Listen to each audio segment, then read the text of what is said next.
जब प्रेम अपमानित होता है तो देवताओं का मौन भी अपराध बन जाता है, और जब एक शक्ति स्वयं को अग्नि को समर्पित करती है तो कोई शिव सृष्टि को रोके बिना संहार की ओर चल पड़ता है। आज की कथा केवल एक आत्मदाह की नहीं, बल्कि प्रेम, अपमान और संहार की महागाथा है। ये है सती और दक्ष यज्ञ की कथा।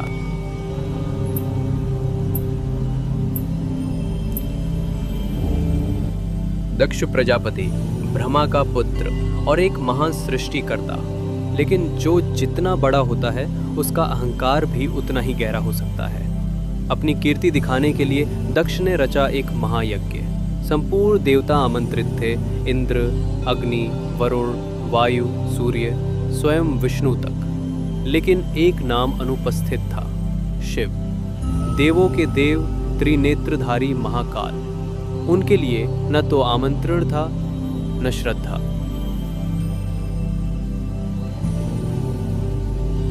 सती ने देखा उनके पिता ने सबको बुलाया है सिवाय उनके स्वामी के, और यह अपमान केवल शिव का नहीं बल्कि स्वयं शक्ति का था। सती, स्वामी, पिता ने यज्ञ रचा है, मुझे जाना चाहिए। शिव आंखें मूंदे।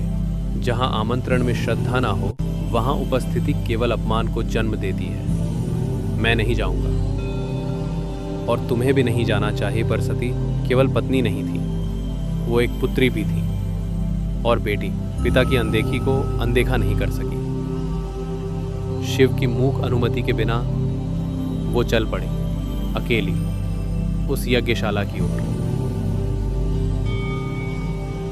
जब सती यज्ञशाला पहुंची तो कोई वंदन नहीं हुआ, न पिता खड़े हुए, न परिवार ने स्वागत किया। दक्ष ने कहा, जिसे तुमने पति चुना है वो शमशानवासी है। भस्मधारी नागों का आभूषण पहने हुए वो इस यज्ञ के योग्य नहीं। सभा में कोई नहीं बोला, न ब्रह्मा न ऋषि, सभी ने आंखें फेर ली। और तब सती ने वो निर्णय लिया जो युगों तक अमर रहेगा। सती, मैं अब इस देह को त्याग रही हूं जिसे तुम अपनी पुत्री कहते हो। मेरी आत्मा अब इस अपमान को और नहीं सह सकती। मैं जल रही हूं पर मिट नहीं रही हूं। मैं लौट रही हूं स्वयं में। वह आत्मदाह नहीं था, वह आत्म प्रत्याख्यान था। एक शक्ति ने देह छोड़ी, लेकिन अग्नि में लौटते हुए वह चेतावनी छोड़ गई, अब मौन नहीं रहेगा। कैलाश तक जब यह समाचार पहुंचा, शिव स्थिर नहीं रहे। उनकी आंखें खुली और ब्रह्मांड थरथरा उठा। उनके भीतर जो प्रेम था अब वो तांडव में बदलने वाला था। उन्होंने पृथ्वी को देखा और कहा, अब उत्तर मिलेगा। उनकी जटाओं से निकली आग और जन्म हुआ वीरभद्र का।